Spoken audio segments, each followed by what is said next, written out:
मागच्या 2 दिवसात काही जाहिरातीवर वाद झालेला आहे, ती काय ठिंगी पडलेली सरकारच्या सगळ्या याच्यामध्ये, त्याच्यावर आपली प्रतिक्रिया काय? बघा, त्या संदर्भामध्ये माननीय मुख्यमंत्री महोदयांनी स्पष्टपणे त्याचं काल खुलासा केलेला आहे आणि त्या खुलासा केल्यानंतर त्याच्यावरती अधिक बोलून वाद ओढून घेणं किंवा वाद वाढवणं हे मला पटत नाही. राज्यामध्ये भारतीय जनता पक्ष शिवसेना जी बाळासाहेबांच्या विचाराची शिवसेना शिंदे साहेबांच्या नेतृत्वाखाली काम करते आणि ते एक चांगलं काम करते आणि दोन्ही पक्ष विचाराने काम करतात. बोलण्यामध्ये किंवा काही गोष्टीमध्ये न होतून काही चुका घडू शकतात. जो काम करतो त्याच्याकडूनच चुका होतात. जे काम काहीच करत नाही, काही फक्त टीकात्मक बोलण्याचं काम रोज करतात, त्यांच्याकडून काही चुका होणार नाही. आपण घराच्या बाहेर निघालं तरच ठेस लागेल, घरात बसलं तर ठेसच लागणार नाही. आणि त्या दृष्टिकोनातून काम करत असताना काही चुका होत असतात. चुका सुधारण्याचं काम माणूस आहे, माणूसच सुधरून जाईल. त्यामुळं राज्यामध्ये भारतीय जनता पक्ष शिवसेना राज्यामध्ये अतिशय प्रभावीपणे काम करते आणि दोन्ही नेते माननीय शिंदेसाहेब, माननीय फडणवीस साहेब, दोन्ही नेते समजदार आहेत आणि दोघे नेते चांगलं काम करतात. आता अनिल बोंडे काय म्हणले त्याच्यावरती मी सविस्तर बोलणार नाही. बोलण्याचा अधिकार प्रत्येकाला आहे, परंतु राज्याचे मुख्यमंत्री सन्माननीय एकनाथजी शिंदे हे तळागाळामध्ये मिसळून अतिशय चांगल्या प्रकारचं काम करतात. हे सर्वसामान्य जनतेला मान्य आहे. तुम्ही पहा, या अगोदरचे मुख्यमंत्री इतका वेळ समाजासाठी किंवा सर्वसामान्य जनतेसाठी देत होतं का?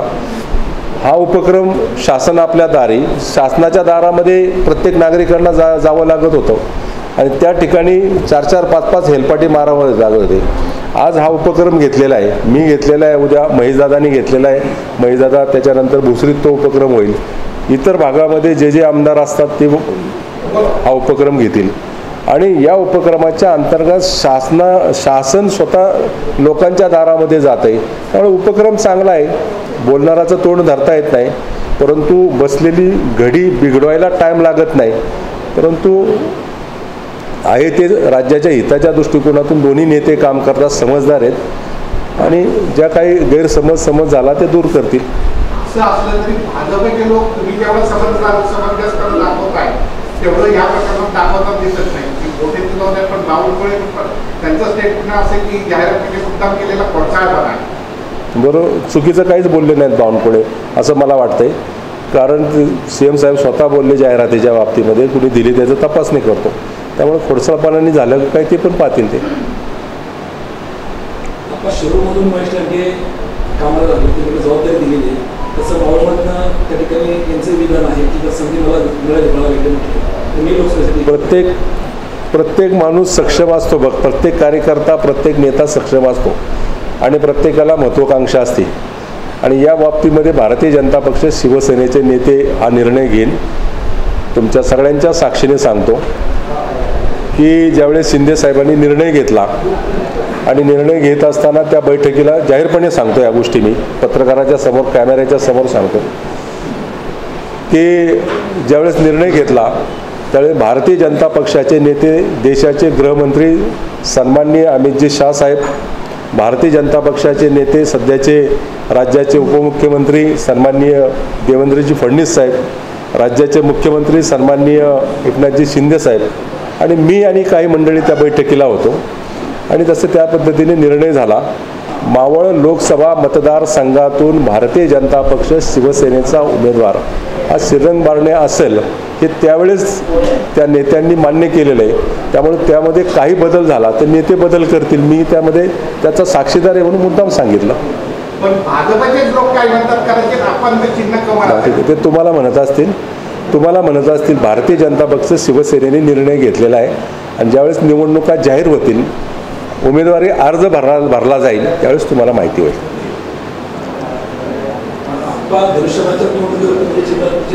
मी काय सांगितलं, निवडणूक अगदी 10 महिने, ज्या निवडणूक 10 महिने म्हैस पाण्यातच आहे आणि त्याच्यावरती आता चर्चा करण्यात काय अर्थ नाही. हा चांगला उपक्रम आहे आणि चांगल्या उपक्रमाच्या माध्यमातून मी प्रेस कॉन्फरन्स घेतलेली आणि आपण सगळेजण समजदार आहात. गेले अनेक वर्ष पत्रकारितेमध्ये काम करतात आणि तुम्ही मला जवळून पाहतात. माझ्यावर शस्त्रबुद्धे बसले, ते मला जवळपास 30 वर्षापासून पाहतात.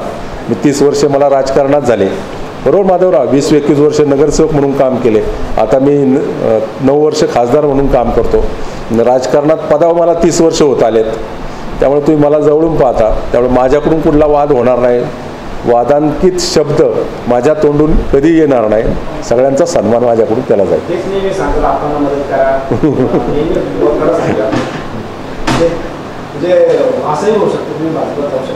नाही, मी त्यांना सांगितलं ना माधवराव का 2014-2019ला शिवसेना भारतीय जनता पक्षाची युती होती. भारतीय जनता पक्ष शिवसेना एकत्रपणे मतदान केलेलं आहे, त्यामुळे 14लाही मला मतदान केलं, 19लाही मतदान केलं आहे आणि आम्ही 24लाही बरोबर जाणार आहे.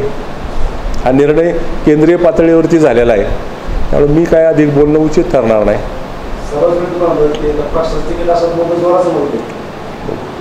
निवडणूक आली की त्याच्या संदर्भात मी तुम्हाला नक्की सांगेल. गेले 10 वर्ष पाण्याचा प्रश्न पेंडिंग आहे महापालिकेचा. याच्या अगोदर आपल्याला प्रत्येक प्रेसला विचारलं की पवनापर्यंत जलवाहिनीचा प्रश्न मंजूर होणार आता नाही. मुख्यमंत्री कार्यालयाची स्थगिती आहे. आता डबल इंजिन सरकारची टॅगलाईन निर्णय वेगवान गतिमान सरकार वगैरे. तुमच्या माहितीसाठी सांगतो, पत्रकार म्हणून ना, पत्रकारांना एक गोष्ट लक्षात ठेवा, तुम्ही 2 वर्षाच्या अगोदरचा 3 वर्षाच्या अगोदरचा कालावधी आज तुम्ही आठवा. 1 दिवसाड पाणी पिंपरी चिंचवड शहराच्या काही भागामध्ये येत होतं, ते तुम्ही नाकारून चालणार नाही. मी गेले जवळपास 7 वर्ष आज सुद्धा काढतोय पवना धरणातला गाळ. तुम्हाला जरी नाही सांगितलं तरी आज सुद्धा पवना धरणातला गाळ काढून जवळपास 1 TMCच्या जवळपास पाण्याचा स्तोत्र वाढवलं आपण, आणि त्यामुळं पिंपरी चिंचवड शहराला मिळणारं पाणी हे दिवसाआड संपून कमीत कमी लोकांना पाणी मिळत आहे. दुसरी गोष्ट, त्याच वेळेमध्ये भारतीय जनता पक्ष युतीचं सरकार असताना एक निर्णय झाला महत्त्वपूर्ण, की काही गोष्टी न्यायालयाने ज्या पवना धरण बंदिस्त धरणासाठी एक समिती गठीत केली होती आणि त्या समितीने निर्णय दिला आणि त्यावेळेस 3 केटीवर बांधण्याच्या बाबतीमध्ये निर्णय दिला. त्याचं काम आता चालू आहे. ते काम पूर्णत्वाला झाल्यानंतर मध्यंतरी मी कमिशनर शेखर सिंग यांच्याबरोबर एक बैठक घेतली त्या पाण्याच्या संदर्भामध्ये, आणि आम्ही त्यांना सूचित केलं आहे की आता ज्यावेळेस समितीने निर्णय दिला होता की शिवणे बंधाऱ्यापासून पाणी उचलायचं, आज पिंपरी चिंचवडला मिळणारं पाणी अशुद्ध मिळतं आहे. ते पाणी जरी शुद्ध करून मिळालं असेल तरी पण ते रावेत बंधाऱ्यापासून अशुद्ध पाणी येतं आहे, त्यामुळं ते पहिल्या फेजमध्ये शिवण्यापासून तरी पाणी उचला, अशा प्रकारच्या सूचना मी स्वतः कमिशनरांना दिलेल्या आहेत. बंदिस्त जलवाहिनीच्या बाबतीमध्ये तो प्रश्न थोडा भावनेशील आहे. त्या प्रश्नाच्या बाबतीत तुम्हाला सगळ्यांना माहिती, कुणी प्रश्न वाढवला, मला कुणाला टीकात्मक बोलायचं नाही. प्रश्नाचं जर त्यावेळेस या इथं असणाऱ्या पत्रकारांना मी सांगतो की कोण पत्रकार होते, महापालिकेची जनरल बॉडी होती आणि त्या दिवशी सेम डेला लोकमतला जाहिरात होती बंद पाईप द्वारे पाणी देण्याच्या टेंडरची. मी सभागृहामध्ये दिलीप बंड आयुक्त होते, मी त्यांना सभागृहामध्ये मी सांगितलं होतं की आज जाहिरात येते, तुम्ही घाई करू नका, तुम्ही लँड ॲक्विजिशन करा. माझं सभागृहातलं इतिवृत्तांतसुद्धा आहे, तुम्हाला सांगतो. त्यांना मी सांगितलं की तुम्ही लँड ॲक्विजिशन करा आणि लँड ॲक्विजिशन करून योग्य मोबदला शेतकऱ्यांना द्या आणि मग तुम्ही काम करा. त्यावेळेस असणारे पिंपरी चिंचवड महापालिकेतील सत्ताधीश राष्ट्रवादी काँग्रेस पक्ष त्यांनी केलेली घाई, त्याचबरोबर दिलीप बंडनी आतताईपणा केला आणि त्यामुळं हा प्रश्न अधिक चिघळला. मी तुम्हाला आवर्जून सांगतो, कुणाला दोष देण्यापेक्षा जे झालेलं आहे त्यांना बरोबर घेऊन आपल्याला एक चांगलं काम करावं लागेल. शेवट तो भावनाशील प्रश्न झालेला आहे, तुम्हाला माहिती आहे. तिथल्या शेतकऱ्यांचा बळी त्याच्यामध्ये गेलेला आहे, मावळचे काही जनता त्याच्यामध्ये भावनेशील आहे. आम्ही प्रयत्न करतो आहे लोकांना समजून सांगण्याचा. पाण्याचा प्रश्न आहे आणि आता भामा आसखेडवरून 100 MLD पाणी मिळालेलं आहे, अजूनही पुढचा टप्पा मिळतो आहे. शहराला आता पाण्याची थोडी कमतरता होती, ती दूर होईल. परंतु मध्यंतरी मी माननीय कमिशनरकडं आयुक्तांकडे एक बैठक घेतली, महापालिका आयुक्तांकडं, आणि जिथून पवनेचा आणि इंद्रायणीचा उगम आहे तिथनंच नदी स्वच्छ करण्याच्या संदर्भात मी स्वतः पावलं उचलली आहे. पुढचा टप्पा आमचा असेल ग्रामीण भागामधून जे पाणी पितात पवनेचं, त्यांना पाण्याच्या योजना शुद्ध पाणी देण्याच्या संदर्भामध्ये जे दूषित पाणी पवना नदीमध्ये मिळतंय ते दूषित पाणी पवनेचा उगमापासून पवना धरणापासून ते पाणी शुद्ध पिंपरी चिंचवडपर्यंत आणि पुढेही ते करण्याचा एक देशातला एक वेगळा प्रकल्प मी हाती घेतला आहे स्वतः. मी माननीय मुख्यमंत्र्यांना आळंदीला घेऊन गेलो होतो कार्यक्रमाच्या माध्यमातून आणि माननीय मुख्यमंत्र्यांना त्या ठिकाणी काही वारकरी भेटल्यानंतर वारकऱ्यांनी सांगितल्यानंतर आम्ही गाडीत बसल्यावर माननीय मुख्यमंत्र्यांनी सूचना दिल्या इंद्रायणी स्वच्छ करण्याच्या संदर्भामध्ये त्याचा एक DPR तयार केला.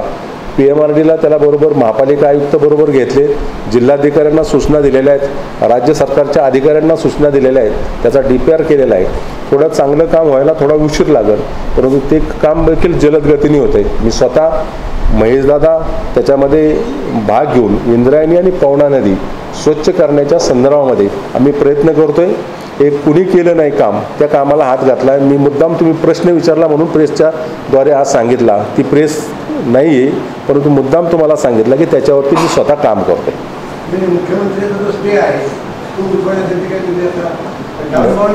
मी माधवराव सोप्या भाषेत सांगितलं की तो भावनेशील प्रश्न आहे, सगळ्यांना विश्वासात घेऊन सोडवावा लागेल.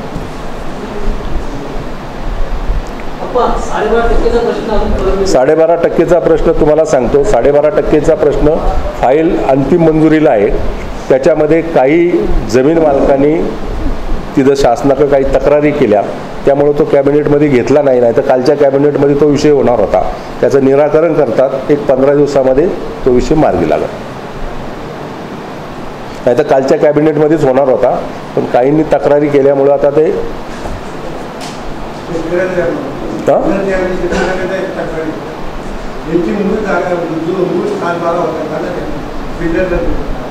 ते आहेत वेगवेगळ्या तक्रारी. अर्ज आल्यानंतर त्याची छाननी होती. सर्व सरकार त्याची खातरनिशा करते. एखादा निर्णय घेत असताना सरकारवरती दोषारोप आपण लावतो पण ते दोषारोप लावत असताना त्याची खातरजमा करणं सरकारचं काम आहे म्हणून थोडा विलंब होत आहे. त्याचं काम त्याच्यामध्ये बघा 2 वर्षापासून पडून आहे पण त्याच्यामध्ये बराच फाईल खालीवर झाली आहे. तुम्हाला माहिती आहे, मी मुद्दाम सांगतो. पिंपरी ते निगडी मेट्रो करावी मी सातत्यानं पाठपुरावा केला.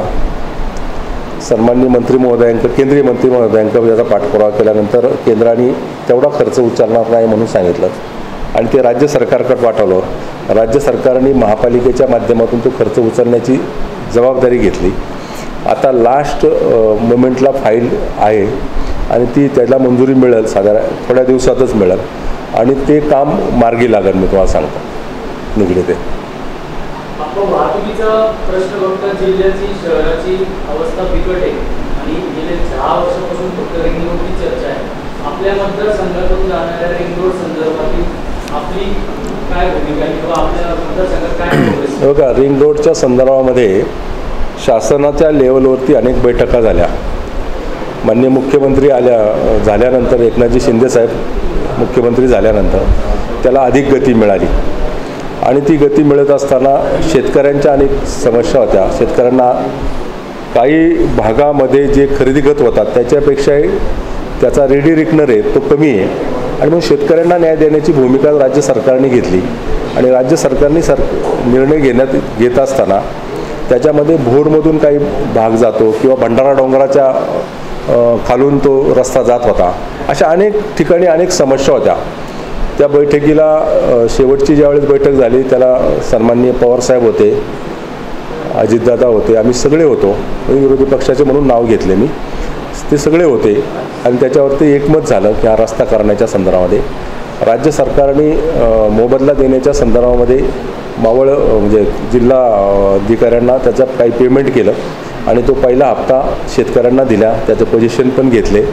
मध्यंतरी चांदखेड आणि त्या भागातल्या शेतकऱ्यांचा काही प्रश्न होता, मी स्वतः पुढाकार घेऊन त्याच्यामध्ये तो प्रश्न मार्गी लावण्याचं काम केलेलं आहे. त्यांना काही भाव वाढून देण्याच्या संदर्भामध्ये शासनाकडे आपण प्रयत्न करतो आहे आणि ते होईल काही प्रमाणामध्ये. असं 2 दिवसापूर्वीचीच आमच्या बैठक झाली कलेक्टरबरोबर, ते पण झालेले. आता पुढच्या हप्त्यामध्ये राज्य सरकारकडून लँड ॲक्विजिशनचे पैसे येणार आहे आणि त्याच्या निविदा तुमच्या माहितीसाठी सांगतो. राज्य सरकारने निविदा प्रसिद्ध केलेल्या आहेत या बाबतीमध्ये, म्हणजे त्याच्या निविदा आता त्याची छाननी चालू आहे निविदाची पुढं ते काम होईल. निविदेपर्यंत आलेलं आहे काम.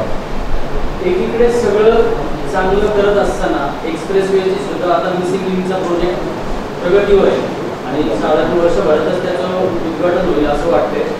दुर्दैवाने एक्सप्रेस वेवर कुठलीही आताची लेटेस्ट यंत्रणा नाही की अपघात झाल्यानंतर अपघातग्रस्ताला ताबडतोब मदत मिळेल. परवाचा अपघात जर बघितला आपण टँकर लागलेला त्याला 5 बळी दिले त्याच्यामध्ये कारण नसताना. तर याच्याविषयी सरकार कारण नसताना असं म्हणू नका. हे बघा, एखादा अपघात होत असताना तो जाणीवपूर्वक होतो किंवा घडवला जातो असं कोणी म्हणणं चुकीचं आहे. जो अपघात झाला टँकरचा त्याला संवेदनशील त्याच्यामध्ये ज्वलंत पदार्थ होता आणि तो पलटी झाला. पलटी झाल्यानंतर पुणे गावाच्या खालून त्या ब्रिजच्या खालून टेबल सीट ते सगळे चालले होते, त्यांच्या अंगावरती ते पडलं. अनावताने तो प्रकार घडला आहे. खरं तर कुणाच्या बाबतीमध्ये असं घडू नये असं माझी प्रामाणिक इच्छा आहे, परंतु तो झाला आणि त्याच्यामध्ये तो इतका ज्वलंत पदार्थ होता की ते क्रेन जे त्याला उचलायला गेले ते पण त्यांनी पण पेट घेतला. मी ज्यावेळेस अपघात झाला त्याच्यानंतर लगेच SP Pune, SP Raigad, PI Lonavala यांच्याशी लगेच संपर्क साधला. IRBच्या अधिकाऱ्याशी संपर्क साधला. अपघात झाल्यानंतर वाहतूक थांबवली गेली. वाहतुकीचा खोळंबा झाला बराचसा. मी पण त्याच्यामध्ये 2 तास अडकलो होतो. मी पण मुंबईवरून येत होतो आणि अपघात झाल्यानंतर शेवटी यंत्रणा तिथपर्यंत पोचायला बराचसा वेळ लागतो आणि तो लागला गेला. शेवट तो ज्वलंत पदार्थ असा तो विजत पण नव्हता फायर स्टेशनने आणि अशा बाबतीमध्ये मी पण काही करू शकत नाही, यंत्रणा पण काय करू शकत नाही, अशी परिस्थिती निर्माण झाली होती. परंतु ज्यावेळेस अपघात झाला त्या खेळाडूंचा त्याच्यानंतर मी स्वतः त्या सगळ्या एक्सप्रेसवेच्या घाट सेक्शनचा सर्वे केला. जिथं जिथं आवश्यक असेल तिथं तिथं फलक लावण्याचं सांगितलं, बॅरिकेड बांधण्याचं सांगितलं. जिथं रस्त्याची कामं करून घ्यायचे MSRDCला त्याचे आदेश दिले. MSRDCचे अधिकारी होते, पूर्णपणे वाहतूक विभागाचे अधिकारी होते. त्याच्या 2 बैठका मी स्वतः घेतल्या आणि पूर्णपणे वाहतुकीचा खोळंबा होऊ नये, जास्तीत जास्त अपघात होऊ नये या दृष्टिकोनातून तिथं यंत्रणा वाढवली. पण दुर्दैवानं काही अपघात असे घडले जातात, त्याला कोणच काय करू शकत नाही. तशा प्रकारचा परवाचा अपघात होता.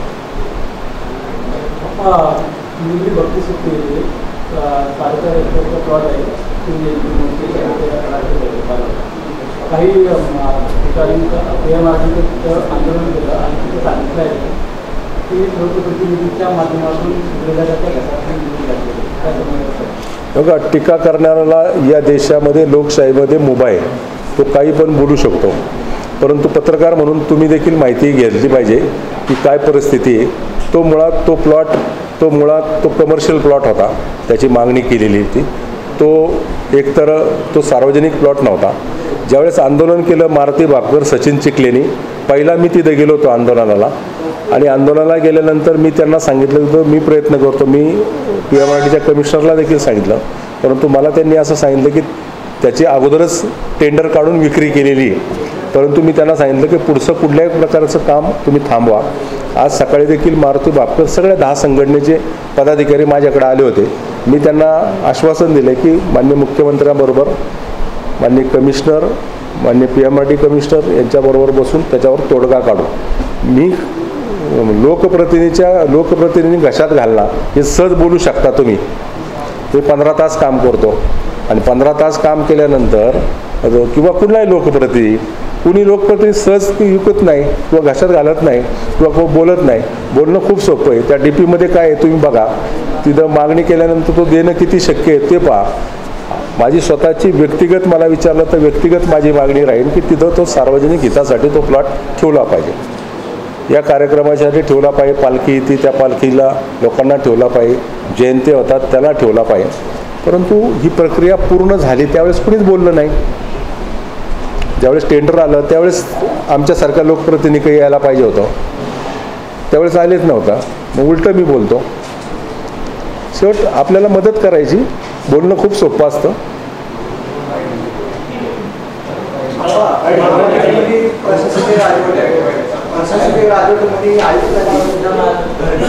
उपयोगकर्ता शुल्क लावलं महिन्याला 60 रुपये. नाही, मी त्यांचं ते तुम्हाला सांगतो लोकप्रतिनिधी लोकल बॉडी नसल्या कारणानं आयुक्तांबरोबर महिन्याला मी बैठक घेतो आणि ज्या ज्या सूचना येतात त्याचं सांगितलं. मी म्हटलं माझा त्याला विरोध आहे, तुम्ही घरटी ज्या पद्धतीने शुल्क आकारलं. तर काही बाबतीमध्ये त्यांनी मला असं सांगितलं की काही बाबतीमध्ये ज्या नागरिकांना सोयी देतो, सुविधा देतो किंवा कचरा आता कुंडी रेत केलेले 2 टाईम उचलतो किंवा उचलला गेला पाहिजे त्या अनुषंगानं पण मी त्यांना ज्या सूचना दिलेल्या आहे हा जाचक आहे आणि चुकीचा आहे, तो आपण रद्द करावा असं मी सूचना दिल्या.